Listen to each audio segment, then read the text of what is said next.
रजस्तमश्चाभिभूयः सत्वं भवति भारत।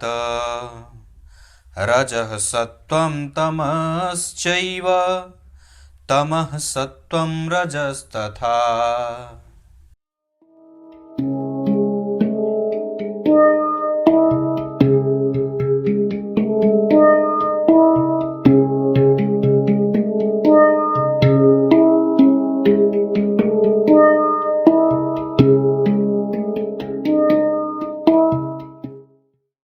प्रिय दर्शकों नमस्कार।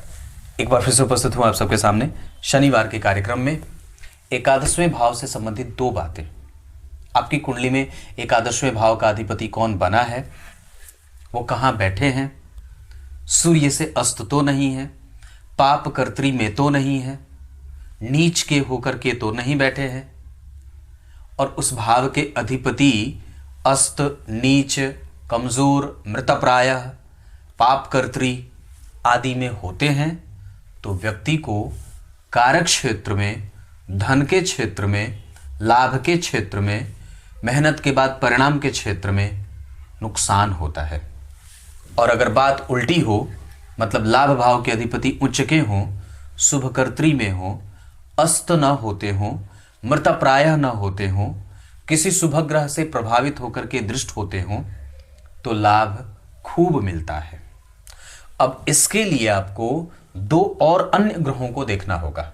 एक आपकी कुंडली में पंचम भाव के अधिपति कैसे हैं, दूसरा आपकी कुंडली में धन भाव का अधिपति कैसा है, तीसरा आपकी कुंडली में एकादशवें भाव के अधिपति कैसे हैं। क्योंकि धन का सुख पंचम भाव से देखा जाता है और किसी भी भाव का पूरक उसका सातवां भाव होता है, तो पंचम का पूरक एकादशवां भाव होता है।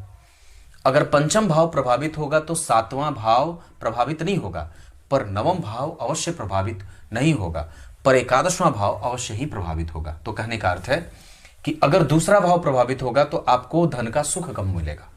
अगर पांचवां भाव प्रभावित होगा तो आपके मंत्र, आपके मित्र, आपका धन, आपके धन का सुख, आपके पैतृक संपत्ति का सुख, आपका यश, आपके मेहनत करने के बाद परिणाम, आपका कर्म फल, ये सब प्रभावित होता है। और ठीक ये सारी चीजें एकादशवें भाव को भी प्रभावित करती हैं। इस वजह से हमारी कुंडली में एकादशवां भाव कितना बलवान बन रहा है, वो लाभ का क्षेत्र है जो आपके मेहनत का परिणाम देता है, दिखाता है, वो कितना मजबूत बना है। ये देखने के लिए आपको मैंने जितनी बातें बताई हैं कि लाभेश कैसे हैं, वहां पे पापक ग्रह की राशि का बनना बहुत अच्छा होता है और पापक ग्रह का बैठना भी बड़ा अच्छा होता है। उस भाव के अधिपति और उसके अधिपति की दशा में व्यक्ति थोड़ा इगोइस्ट और लालची भी होता है और साथ ही साथ उसकी महत्वाकांक्षा उस दशा काल में बढ़ जाती है। तो तात्पर्य ये है कि आपकी कुंडली का लाभेश कहाँ बैठा, कैसी स्थिति में बैठा है, ये थोड़ा देख लेने से आपको गेन होने लगता है। वस्तुतः वो प्राप्त करने का भाव है। लाभेश अगर एक्टिव हो तो आपको हर वो काम कर लेने की आवश्यकता होती है जो आप करना चाहते हैं, कर लेने की आवश्यकता होती है और कर ही लेना चाहिए। अब आइए आपको गीता जी के श्लोक का अर्थ बता देता हूं। मेरी तबीयत ठीक नहीं है, पेट से ठीक नहीं हूं, तो आपको मैं गीता जी के श्लोक का अर्थ बता देता हूं। गीता जी के 14वें अध्याय के 10वें श्लोक में भगवान ने बात कही है गुणों के बारे में।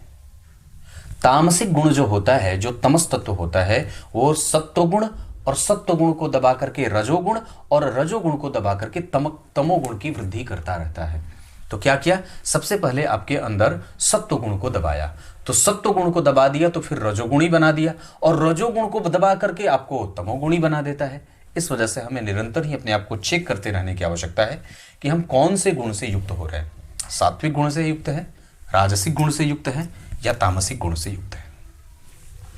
कुछ इसी तरीके से आज के कार्यक्रम का समापन करते हैं। तब तक के लिए इजाजत दीजिए। कल एक बार फिर से उपस्थित होंगे आप सबके सामने रविवार के कार्यक्रम के लिए। अपने सवाल अवश्य लिखा करिए और कल सुबह रविवार का कार्यक्रम अवश्य देख लीजिएगा। तब तक के लिए बहुत बहुत नमस्कार।